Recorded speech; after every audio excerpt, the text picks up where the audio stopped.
Commission proposal on obtaining e-evidence across borders next month. Now this is about, of course, law enforcement access to e-evidence. Because there's also, for instance, growing use of social media, email, messaging services, etc., and ongoing cross-border criminal investigations, the question of e-evidence is becoming more and more important. And of course, evidence is already being shared across borders by police forces and judiciary, but e-evidence is more complicated. Data are more elusive, they may not be actually stored in a place where the police has a court order, etc., as we're going to hear from John Frank in a minute. So authorities are struggling a bit. And what I notice is that they have a tendency of either ignoring that there are rules, circumventing rules, or making them up as they go along, or simply not telling anybody that they are obtaining evidence, which is of course unacceptable in a modern democracy. Now, this is already complex within the European Union. It's even more complicated when we have to cooperate with other countries. And we have mechanisms to get access to information, so-called MLATs, mutual legal assistance treaties, but in practice they don't seem to be very practical. They're not very efficient, their procedures take too much time, and we see a tendency of simply not using the MLATs. The European Union, in response to this, has then adopted transatlantic agreement with the United States, called the umbrella agreement, data protection. I am personally still not convinced that that is sufficient, that that is the solution, or even that the United States are living up to their commitments to the agreement. That's another matter. We'll come back to this.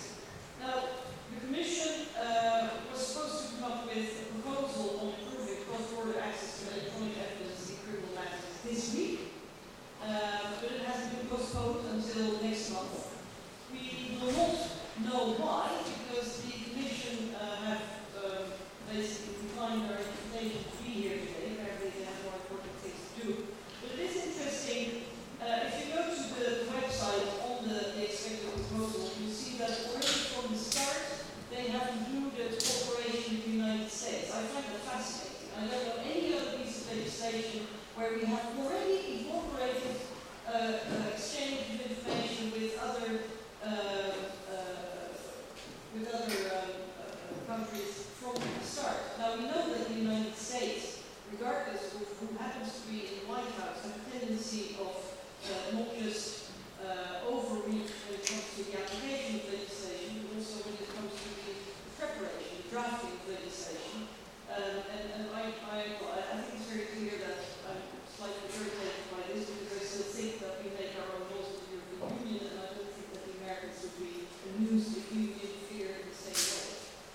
But ultimately, what this is all about is that we allow the law enforcement authorities to do their job, to obtain evidence, but it's done in a lawful manner, in a transparent manner, in a manner that also protects the rights of citizens, and that also respects the legal systems of other countries. So I'm very pleased to introduce the panel to you. As I told you already, the European Commission has chosen not to participate in this panel. We have also invited Europol. They were also too busy for, in any case, not available. But that gives us even more time for the other three panelists. And I'm very, very pleased to introduce to you, first of all, to my left, John Frank, Microsoft Vice President and leading the Government Affairs Team to Brussels and European National Capitals. Before that, he was based in Washington, and I'm sure that you're going to tell us everything about the court case that's coming up, into which a number of European MPs have signed up as a media brief. I was one of them. To his right, Mr. Karsten Behn, legal advisor to the German Federal Commission for Data Protection and Freedom of Information. I think the German data protection authorities are always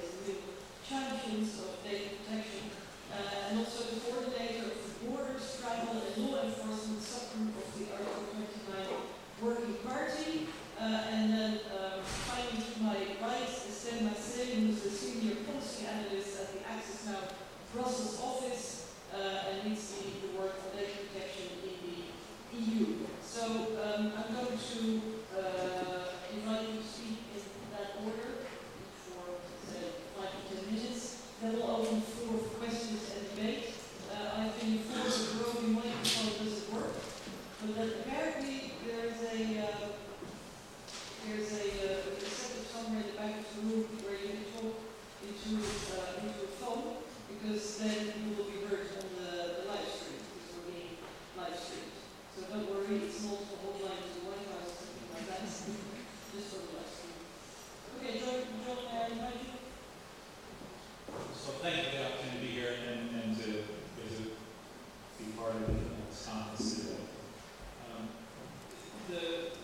The era of cloud computing is changing our daily lives as individuals and as part of organizations. And sort of the technological change for Microsoft has been profound in that we're no longer just providing software to users, but we're keeping the user's data in our data centers.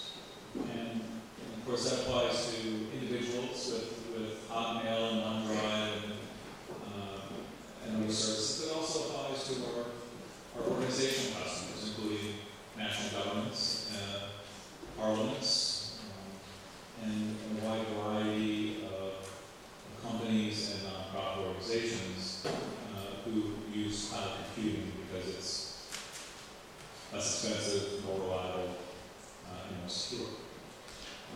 So cloud computing is a new paradigm, and yet we've got this situation where data is held with service providers. And we need to figure out a legal framework that works for law enforcement, because their work is incredibly important to us all. But it also needs to work for customers. And it needs to reflect the values of our societies as reflected in the democratic judgments of our legislatures. And so we need to find systems that work within the framework of international law and can work for us all.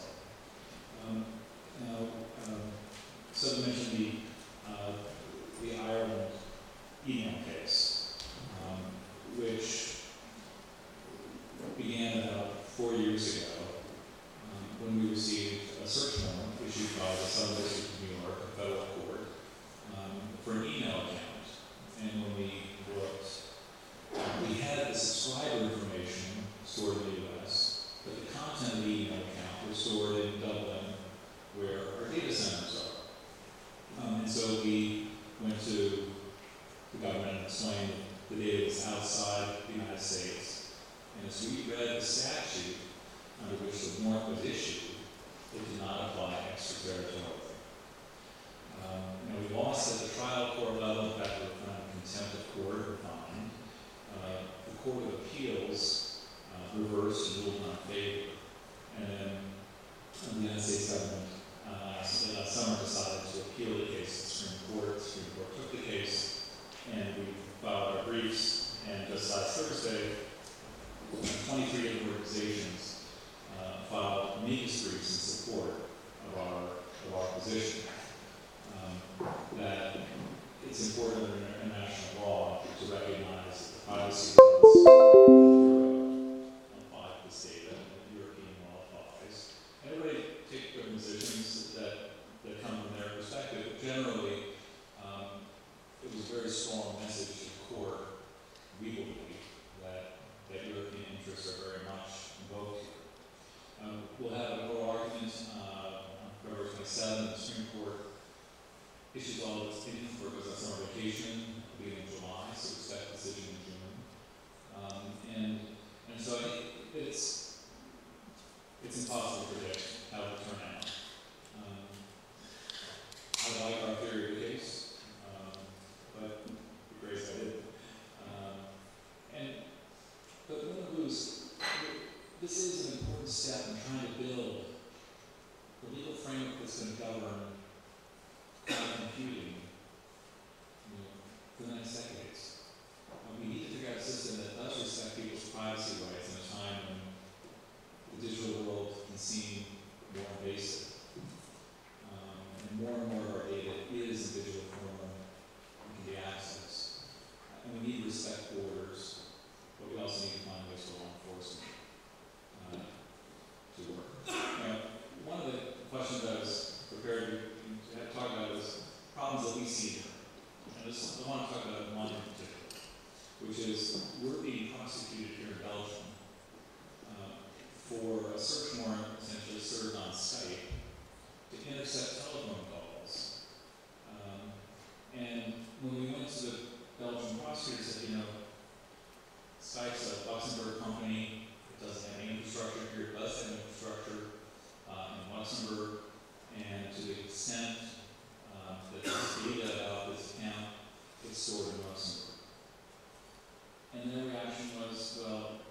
problem, that's a you problem, not an us problem. And we're going to have, and we said, well, it's illegal for us under Luxembourg law to provide you the information you want. And it was just sort of pound on the fist and say, man, listen, data, give us the data. There's a lot of discussion about we need to be able to get data from other countries. In fact, most of our European data is stored in Europe. And most of it's stored in Belgium. And I was just on the way over here looking at our report for the last 6 months. We only had 5 requests for customer content in that 6-month period. Now, any law enforcement that comes to us will tell them where the data is and which country to pursue it with. But the fact that we only have 5 of those, I don't see the big problem that some people want to tilt all the rules in favor of just law enforcement. I think the numbers are, I think we need to be challenging people to say, well, what are the real problems and how do we address them? It is important that law enforcement can be able to get access to data.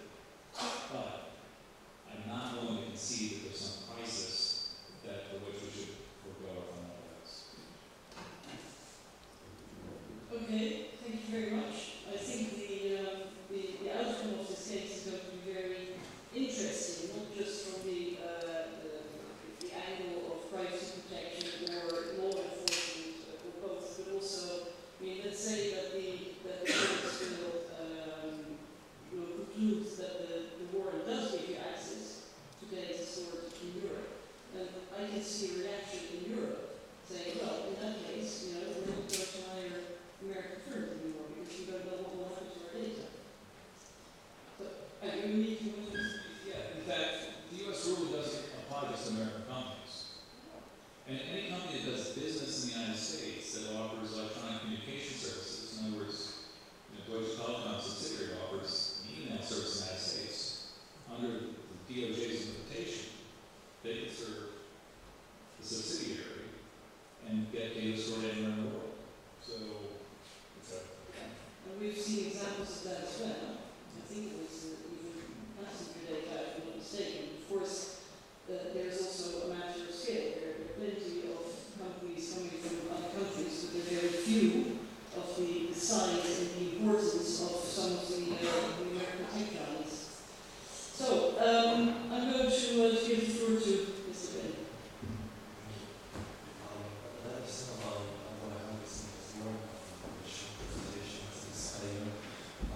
You introduced me as speaking on behalf of the working party, and I just made that I don't think it's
I thought my job in a way is to work more closely at the primacy and data protection perspective for today. Because when I go through some of these amicus briefs, and I don't claim that I've done all of them, some take more business perspective, some take more, some at least a law enforcement perspective. And I thought it's helpful to say a few words about the privacy perspective on the case. And I think what is interesting is when we read newspaper articles about the case, the journalists talk about sovereignty and territoriality and the internet, so big terms and big concepts. But I think what is interesting from our perspective and what is noteworthy is that territory still matters in this case, regardless of how the internet evolves, because territoriality still matters, because the rights that we are talking about and that are our job to protect, they're defined by the national law and the EU law. So that's why these concepts still matter, because they are the source of the protected rules that we are there to enforce. And those rules, to go on a bit about that, I think the reason is that whatever protects you, whether you look at the service provider, which is addressed and requested, or whether you look at the person whose data actually is at stake, I mean, the rules that are there to protect him or they should be foreseeable. It should be not, I mean, the companies and data such as they should know what their rights are. They should know in what kind of procedure they find themselves. So these are reasons that speak in favor of mutual assistance agreements, because you are in a way faced with procedures and parties you know of, and in a language that you are able to respond to. That doesn't imply that I refer to the Microsoft case, but we should probably take a look at the language. So these are some things that I wanted to get across in my first statement. First, we look both ways. We look at the case in the US, but also on what our legislature is doing. We understand Article 48 to mean that as general rule, and it should be obeyed, it should be followed. Territoriality still matters for the reasons that I've tried to summarize. Thank you. Okay, thank you very much. Then last speaker, Estelle. Thank you. I don't know if this microphone is working. Okay. Yeah. Thank you. Thank you very much for the invitation. I'll start with a small disclaimer. When I will be referring to e-evidence, it's because it's the name that has been given to the debate by the EU Commission. However, there is already a bit of discussion on whether this should be called evidence, because we're talking about cross-border access to data that in certain cases has not yet been qualified as an evidence. In the next 5 minutes, I would like to focus my intervention in 3 specific points. The first being that the core issue that is being discussed within the debate is not a new one. Second, that I would like to bring our perspective on the MLAT debate and the direct corporation issue. And finally, I will address the issue of direct access and hacking. So first, you probably know that in 2025, an impact assessment from the European Commission was explaining that the growth in communication data, both from the internet and phone, was making it harder for law enforcement to do their job. The impact assessment explained the need to ensure the availability of traffic data, refers to as the digital equivalent to physical evidence. This was the impact assessment of the Data Retention Directive. We all know what happened afterwards. The directive was adopted, and 8 years later, the CJEU invalidated it for being in violation of the fundamental rights to privacy and data protection. Despite this ruling, many data retention measures, which are likely to not meet the assessment of the courts, remains in place in the EU, as shown by a recent report from Privacy International. Our message to the Commission here is clear. Avoid repeating past mistakes. We have now jurisprudence from the court on the use, access, and retention of communication data, as well as a recent opinion which indicate that sensitive data should not be transferred to third countries. This jurisprudence must be carefully upheld in any upcoming proposal to effectively guarantee EU citizens' rights. One factor that was used to justify the need for a data retention directive in the EU was the lengthy process of MLAT. This justification is used once more in the e-evidence debate to justify the need for a new proposal.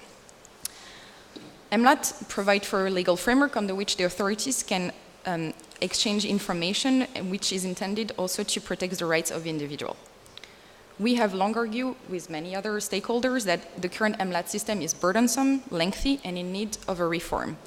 But so far in the e-evidence debate and data retention debate, the Commission's main course of action has been, once again, to circumvent this process, proposing to create a so-called direct cooperation between states and authority and the tech company which operates the data, rather than proposing to reform the problem they have identified. We therefore oppose direct cooperation suggested by the EU Commission consultation on e-evidence with regard to both content and non-content data, which includes metadata. We think that the EU should first focus on fixing the issue identified with the MLAT system, which has now been identified for more than 15 years, instead of finding ways to bypass them. Another important part of the discussion on the e-evidence debate has been the issue of direct access to data, which is interchangeably used for remote access or hacking in certain circumstances. We have produced a report on the human rights impact of government hacking. After months of lengthy consultation, we came up to the conclusion that government hacking should be presumptively banned, because we have not been able to find any single case of government hacking that would be able to uphold high enough standards for human rights. We, for instance, analyzed the proposal within the UK-US agreement, which includes such proposal for direct access, but does not contain strong enough human rights standards or ensures sufficient enough oversight. As it was mentioned, the Commission was expected to propose the e-evidence proposal this week, and it's yet to be seen now what will be in the proposal in February, or if there will be a proposal at all. The Commission acknowledged in its consultation that techniques like hacking or remote access have to be considered with caution with their potential invasiveness and the risk for fundamental rights, but does not fully rule out having such proposal in it.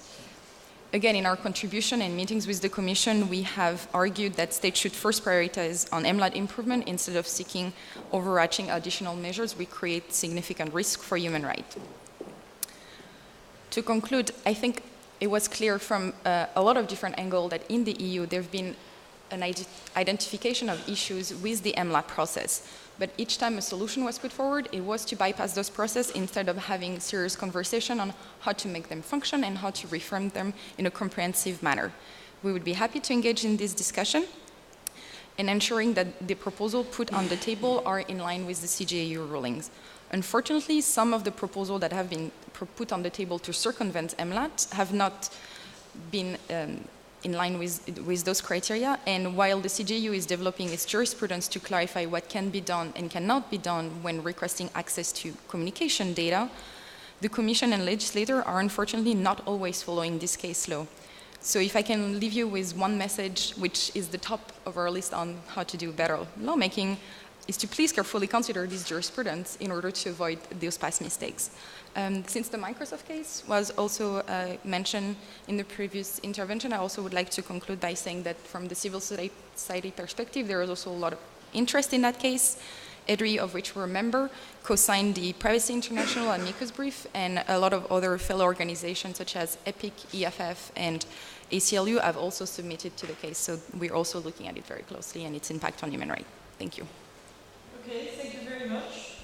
Just a few words before opening the floor for questions and debate, because I think it's been a very rich round of presentations. I think two issues in particular stick out for me. First of all, the issue of sovereignty, territoriality, and jurisdiction, and the fact that even though data are, let's say, accessible all over the world, rights are not. And that is, of course, the big issue. The big issue is not that data should not be used for law enforcement purposes or as evidence, or you're right, it's not evidence, they're just data issue. But the issue, of course, is that if your data are being used by the authorities in your jurisdiction, in your own country, then you also have rights. You are protected against mistakes, abuse,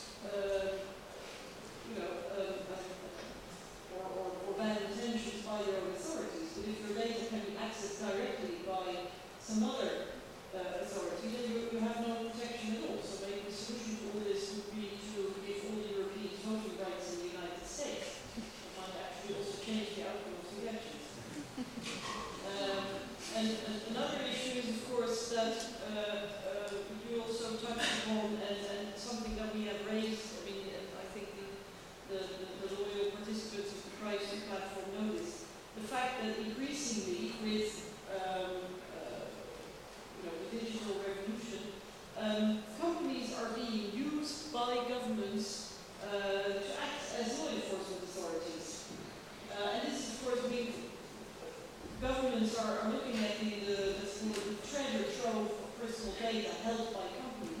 then rather than creating proper powers for themselves and protections for citizens, they just put the burden on the companies for policing the internet or providing data, gathering data, monitoring people, and that's of course that's completely wrong. I mean, you wouldn't accept that from let's say the old corner shop. Why would you accept it from companies which are tech giants or banks or that's simply not the way democracy should work. And besides, it also puts many companies on the spot. You have also said that you find yourself in between jurisdictions or caught between your obligations towards the citizens or towards the authority. And finally, on the process, and I think you, I also share your concerns about the procedures followed by the EU legislator, of which Parliament is one, obviously. But there is this growing tendency in certainly the three main EU bodies to completely disregard case law, to treat rulings of the Court of Justice as just another opinion of an NGO or something. Or to say, like, for example, the Canada PNR ruling, say, oh, it's got nothing to do with the other pieces of PNR legislation. It's just not credible, and any citizen can actually look right through it. I see how in recent years, indeed, legislation has been drafted in a way which is simply not legally watertight. Anybody can see it. And I think in particular the Commission very cynically, and it actually says so, and has said so. If citizens don't like it, they can go to court. And the Commission knows full well, because it's tried. You go to court, it takes years. And by the time you win your case, because you will, ask Max Schrems and others, then these commissioners are already moved on to the next career step. So it's very, very cynical, and I also think it takes a lot more engagement from citizens as well to hold their politicians to account, ask questions, and also fight for our own rights, because this is not some abstract notion. This is our own right that we are talking about. So, and I think I'm preaching to the converted, or I suppose everyone is here. Okay, having said all this, I'm going to open the floor for questions and debate. Can Stanley remind us where this micro telephone is? And you can all around. If you all know the routine, you raise your hand if you want to come in and you state your name. Very. Thank you very much. I'm Tommaso Falchetta from Privacy International. So as Estelle just mentioned, we have submitted one of our amicus, and just wanted to add an additional perspective to the European perspective in terms of data protection, is that in our analysis we look also globally how other national legislation beyond Europe would be breached if the arguments of this extraterritorial application of the order were to be upheld. So that's just an additional element to notice that is as a more global sort of type of effect, possibly. I have more of a sort of, I say, political question in terms of should the Supreme Court go in favor of Microsoft in this case, or how do you see the evolution of the law in the US? There is expectation that the law will change. And linked to that, I understand that the Commission obviously was not ready to kind of present its proposal here, but there are other discussions taking place, sometimes I would say quite opaque, including around the protocol to the additional protocol to the Convention on Cybercrime.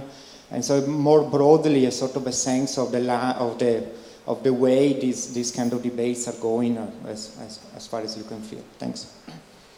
Okay. Before coming back to the panel,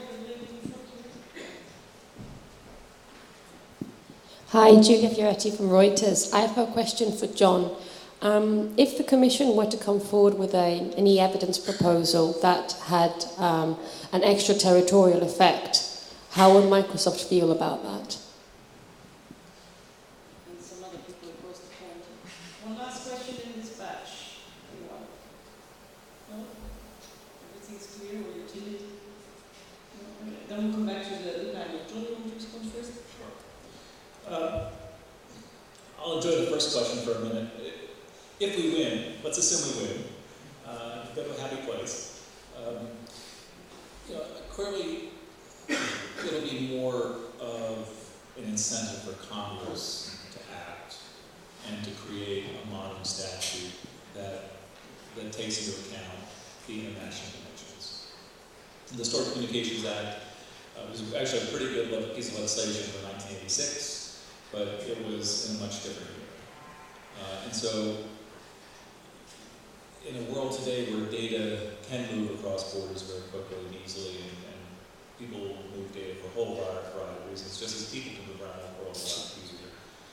I think there will be more thought given to how do you do this while respecting the rights of other countries. Now, the United Kingdom has sort of stepped forward and had discussions with the U.S. about a bilateral agreement, and I think that will probably get advanced.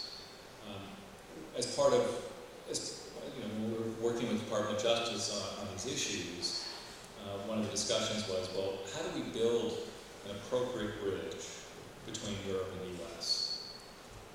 And the folks at the DOJ, to be candid, were sort of like, well, that's just really difficult to negotiate with 28 different countries. And so, I've actually been supportive of an e-evidence proposal in the right way, precisely because it does open up the way for a multilateral agreement within, solve the problem first in Europe, and then you can sort of figure out how to build the bridge to the United States. And so that's at least the way I thought about it. And I think that there will be more interest in how to go about that as the United States realizes more and more of the data that it wants is stored outside the United States.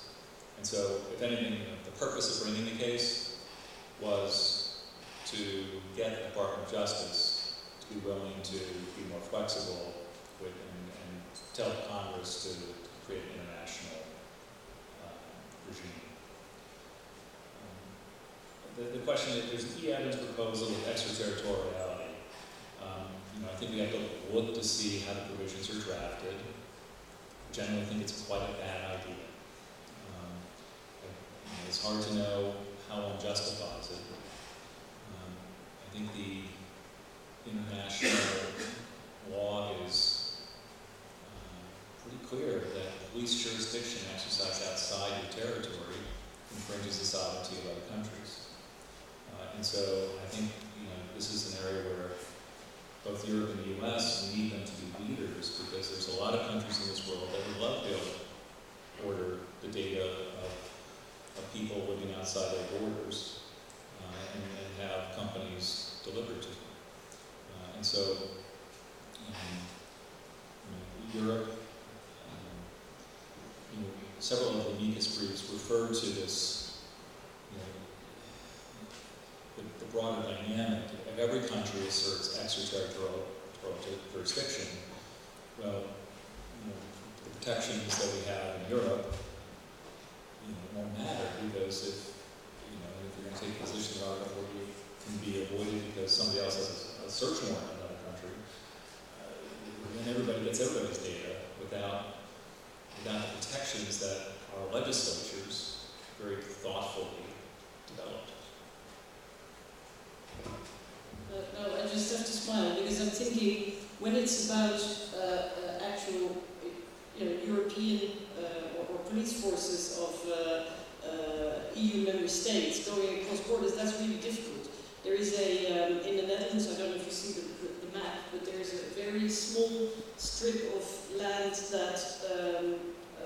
that has Germany on the one side and Belgium on the other. And I think it's only, at its narrowest point, something like 5 kilometers wide or something. So, the police car hits the accelerator once and it has crossed the borders twice. But they can only actually move into the neighboring member state for about 5 kilometers. And that was already hardly negotiated. I mean, that's ridiculous if you think of it, how difficult we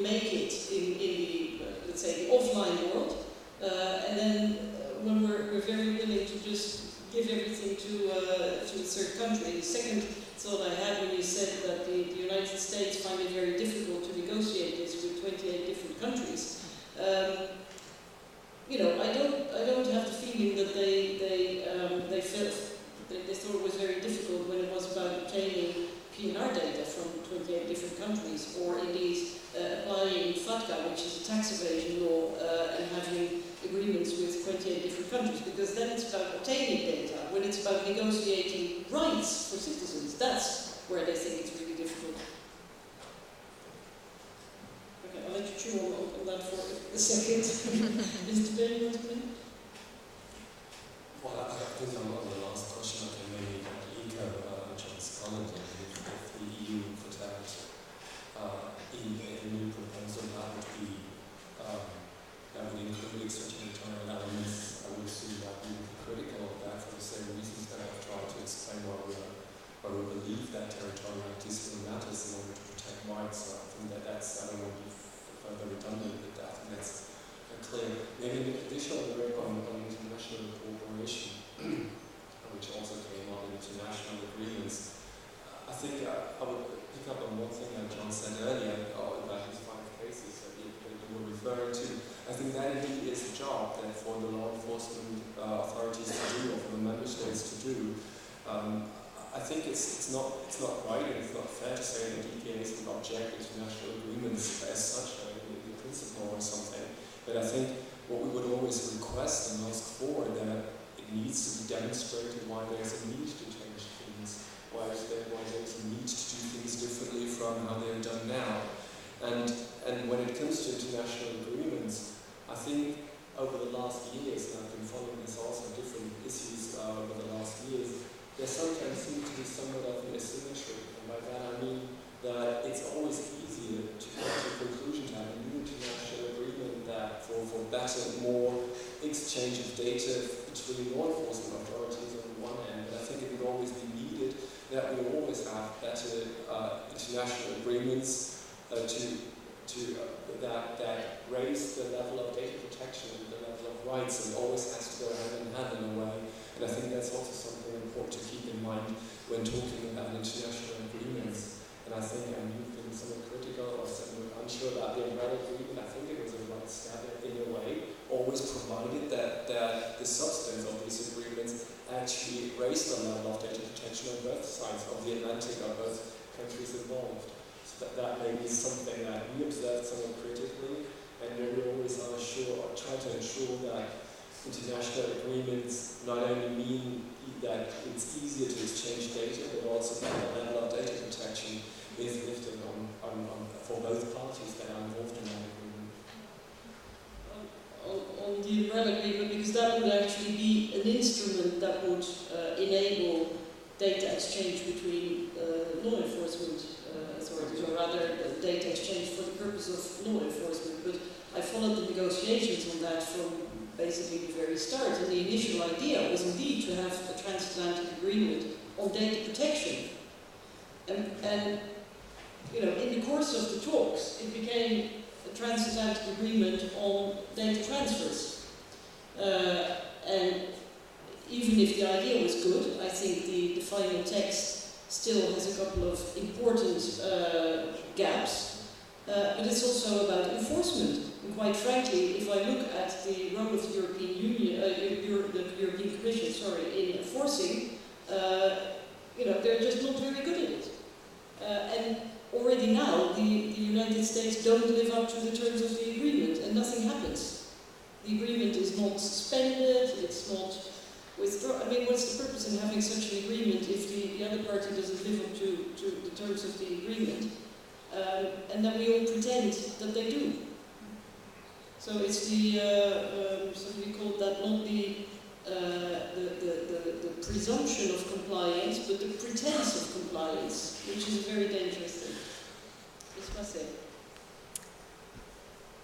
Well, actually, maybe to add to the umbrella agreement discussion, initially when we heard about the idea of a data protection agreement between the EU and the US, we were also hopeful that this would improve the situation, but we're also very skeptical of the result. If I take 2 specific examples, there is rules on limiting the retention of data when it goes to the US. The language is quite vague, but we were hoping that maybe this will help address the fact that in the EU-US PNR agreement, potentially there is no limitation on the retention because it's first for 5 years in an active database and 10 more years in a dormant database, and then it only indicates that data needs to be anonymized, but not that it needs to be deleted. So the retention potentially could be limitless, but nothing has changed since the umbrella agreement is here. The EU-US PNR agreement was not modified in that sense. And then the second issue is the whole discussion around redress, which was really key to get the umbrella agreement actually adopted by the European Union. That was this big promise.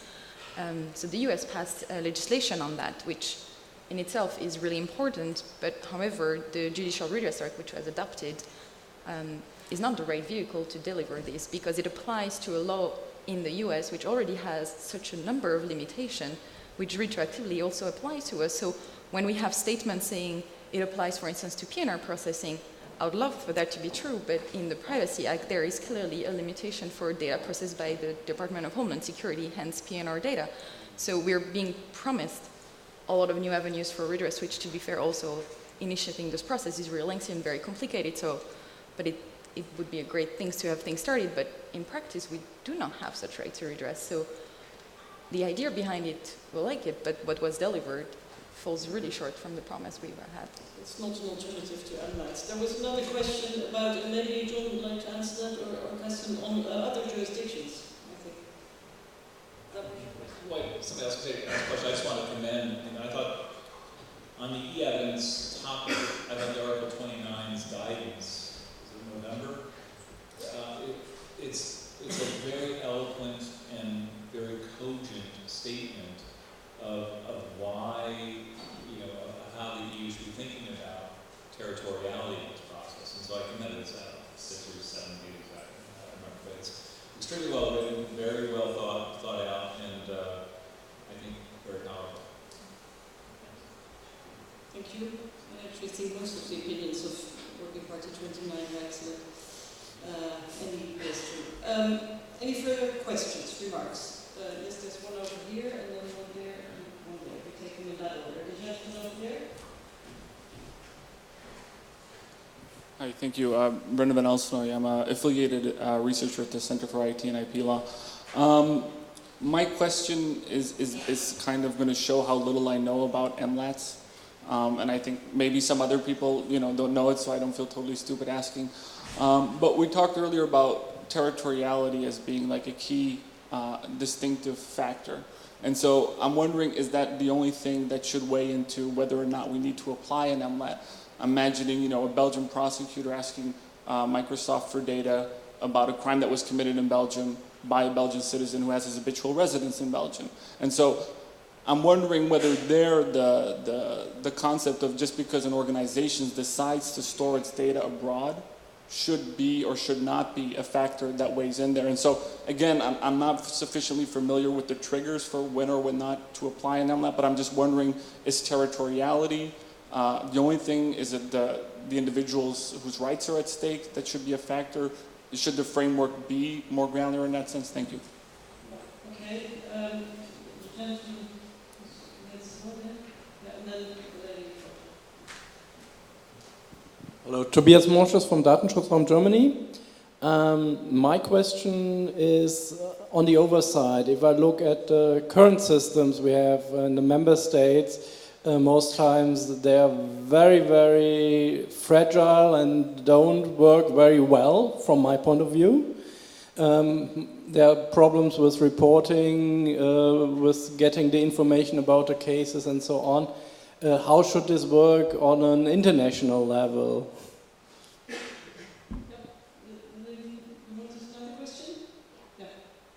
Yeah, just as a quick follow-up. Again, assuming that the Commission comes out with a proposal which is extraterritorial, I wonder how effective it would even be. Does US law, would US law allow Microsoft to comply? Would Microsoft comply? Okay. You want to go first? Sure, I'll take that question. The Stored Communications Act prohibits electronic communication service providers from disclosing information to foreign governments. So, that's why you have to go through an MLAT to have the United States government serve you with a U.S. search warrant. So, I think it's the GDPR has provisions. Article 48 may not be as absolute, and there are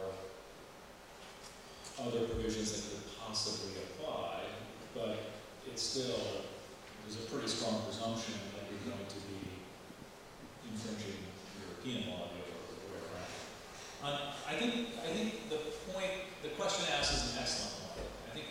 I think I'd like everybody in the audience to kind of think about hypothetically, how do you feel about a Belgian court order for the, say, email account of a Belgian citizen resident for a crime committed in Belgium? You know, as a policy outcome, I personally think we want to get to a place where Belgian court can get that information efficiently. But then the lawyer in me kicks in and says, well, how do they get there? And how do you do that within a legal framework that respects territoriality, sovereignty, international law, and privacy? And then the European Union is a great collection of countries with common legislation, common values. So you could say, I think most people might be able to agree, with a show of hands, but if that data is stored anywhere in the European Union, if the Belgian court wants to serve Microsoft and we have it stored within the European Union, I would like to see a legislative solution that lets us provide it. Do people agree with that? Now, it gets more complicated when you start changing the hypotheticals or designing what the solution needs to be. And so within the European Union, I think the e-evidence proposal, that would be the big win for it, right? Because then most of us feel that a Belgian citizen would have the political redress as well as understanding their rights from a Belgian court.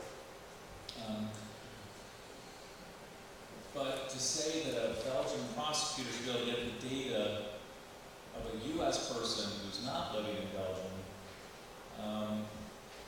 that becomes a little more, well, the United States equities kick in a little more.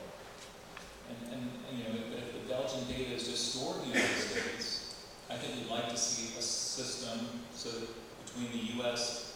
and Europe, Belgium can get that data. I mean, that to me seems a good policy outcome, but we're not policymakers, we're just, we're advocates for our customers, and policymakers sit in the parliament. That's kind of how I see it. But simply saying, I'm a Belgian prosecutor getting my data, I don't care. I hear that's the problem. That's not very constructive in terms of building a solution. I take it the question of oversight. I take it that oversight by DPAs you had in mind or in general. So maybe some comments from a DPA perspective.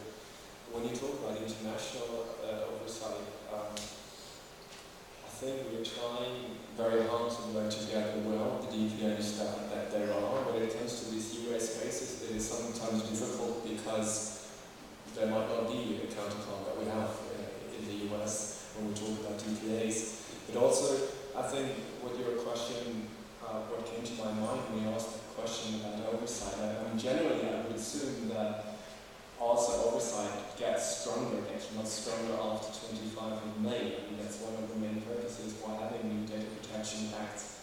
But that also leads to another interesting question, which is only partly a German one, because the powers that we as DPAs have under the GDPR and how the directive has been transposed in German law, they will be very different.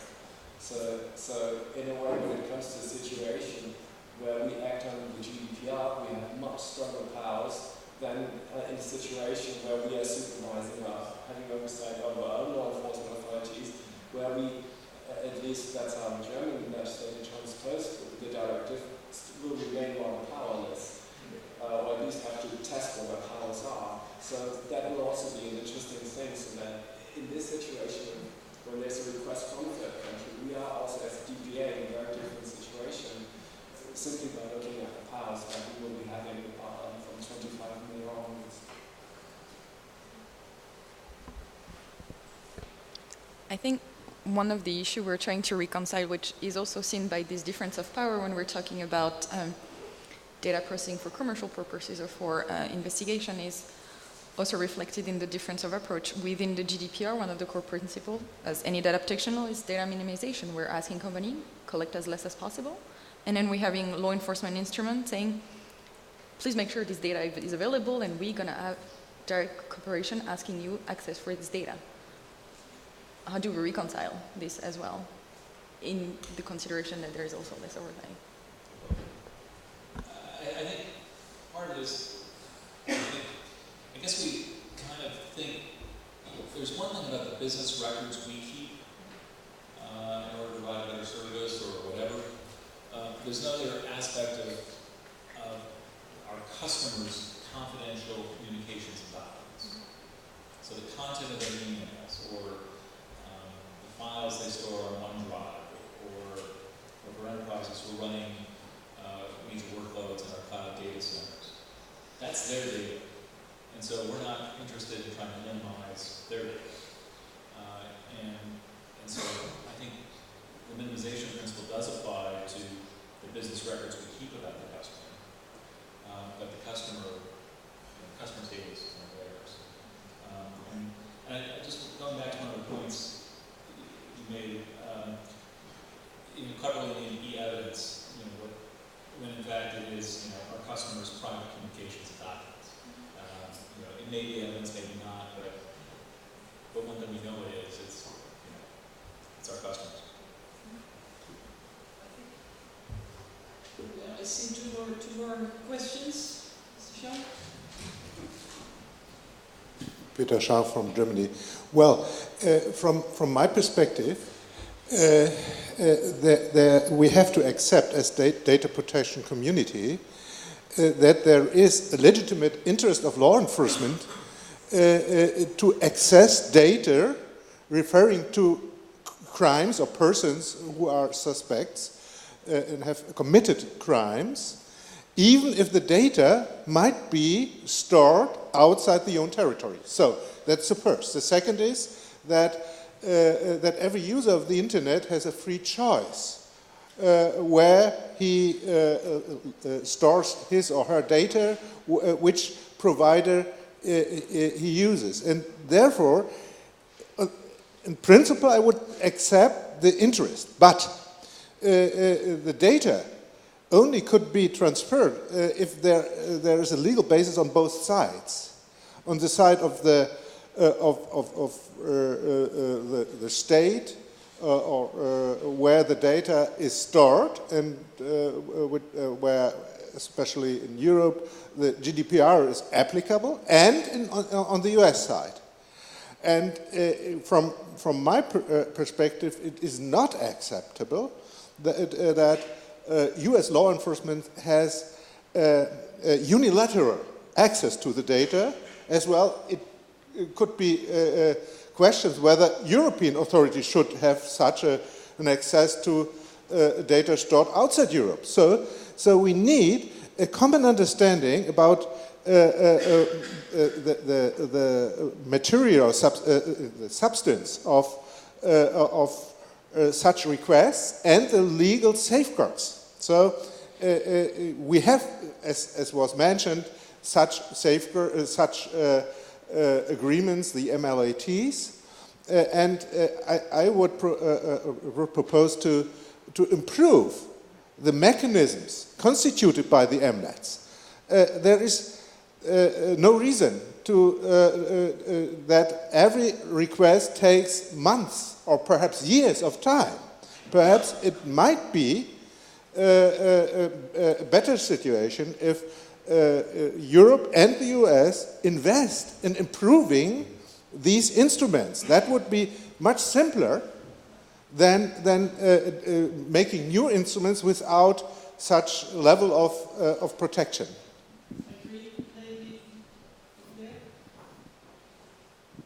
Thank you. Jan Juviskovic from the International Committee of the Red Cross, where I'm a data protection lawyer. Mr. Frank, I appreciate your distinction between business data and customer data, but I think there's also an important distinction to be made as well if we drill down a little bit further between content data and metadata. And obviously, these days, metadata tells you and tells law enforcement agencies quite a lot about an individual and about circumstances, and that presumably would be business data. So I wondered if you could address that distinction and talk a little bit about that. Thank you. coming back to it, and I would like to I always have the feeling that every session we need to remind ourselves of one thing. The principles of our legal system don't change because we are living in a digital era. So if the principle is that if the police force, for example, needs to get evidence on you, they need to get a warrant. They need, if they want, let's say, offline evidence, if the United States police is looking for evidence, offline evidence, let's say a murder weapon, a hammer or something, which finds itself in Belgium, they would need to ask the Belgian authorities. So why would it be any different for the digital world? I think those principles still hold. Because the gentleman said, well, why can't it be done more efficiently? Because there is legal protection, that is why. Because evidence can be used against you. So you need to have legal safeguards. That's the reason. And the funny thing is that there are systems in the world, state systems, which are a lot more efficient than the democratic rule of law. But I still prefer the democratic rule of law. There's a reason why it's not efficient, because we like legal safeguards, because we like to be protected. I think another issue that we also tend to lose sight of when we're debating. Very often we get dragged into debate based on the case where there is one particular suspect, one person that the authorities want, and they're looking for very specific evidence. But what we've seen over the last, 15 years is that the lines between law enforcement and intelligence are increasingly blurred. Very often it's not about they're not asking for the phone records of one particular person over a period of 6 months. They're asking for a lot of information. There is a lot of bycatch.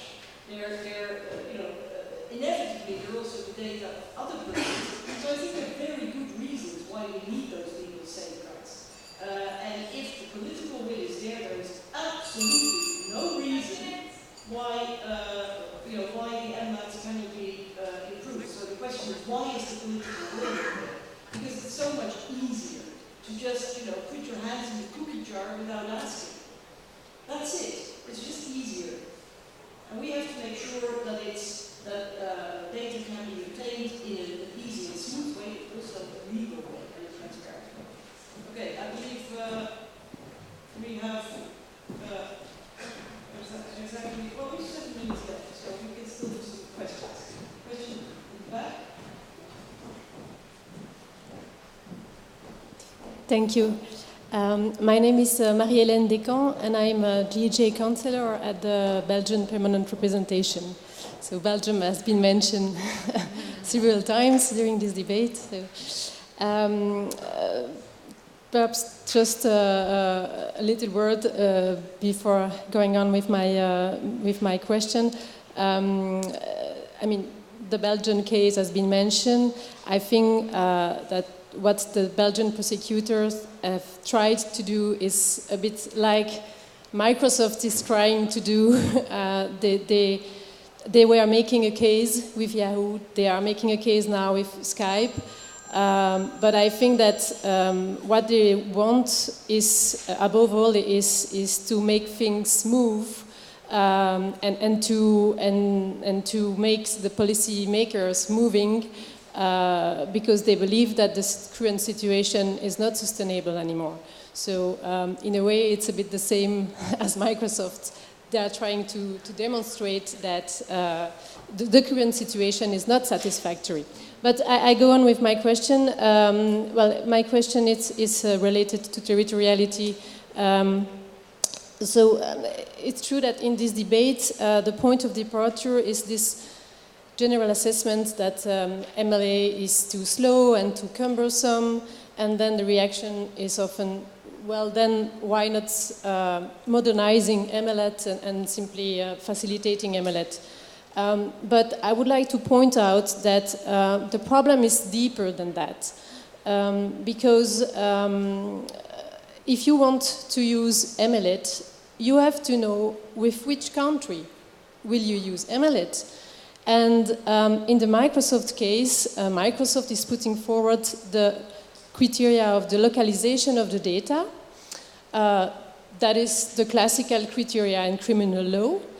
But in reality, in the current practice now, usually the internet provider themselves, they are saying that this criteria is not relevant anymore, and that the data are often located in several places, that they can move very quickly, and usually the answer of the provider is that it's not relevant. And yeah, and then there is other criteria that is in practice, the criteria that is used. I will just finish. Yeah, but we have only a few minutes left. Okay. So there are Okay. questions, and I would also like to allow some time to the panel. But I think the point is very clear. Yeah. So are there But I just want to finish. No, sorry, we only have a few minutes left. So I think the point was clear. Is there any other last question before we come back to the panel? No, nobody cares anymore. Okay, I'm going to ask the panel to their concluding remarks. Maybe I'll start in the first order. Thank you. Well, to conclude, I think I will pick up a little bit on some of the points you mentioned. Yes, reforming MLAT is not going to be an easy. Sorry. 60 seconds. An easy things to do, and it's true that data can be in several locations, but it's also true that when a company like Microsoft operates in Europe, they might operate over the 28 countries without having a main establishment in 28 countries. So there is probably ways to have MLAT function in a new and modernized scenario. So I would just reiterate the point that if we have identified that there is issue with an MLAT system, let's focus in reforming this before trying to find solution that will bypass it and not put forward strong enough criteria to respect human rights. Thank you. The Belgian process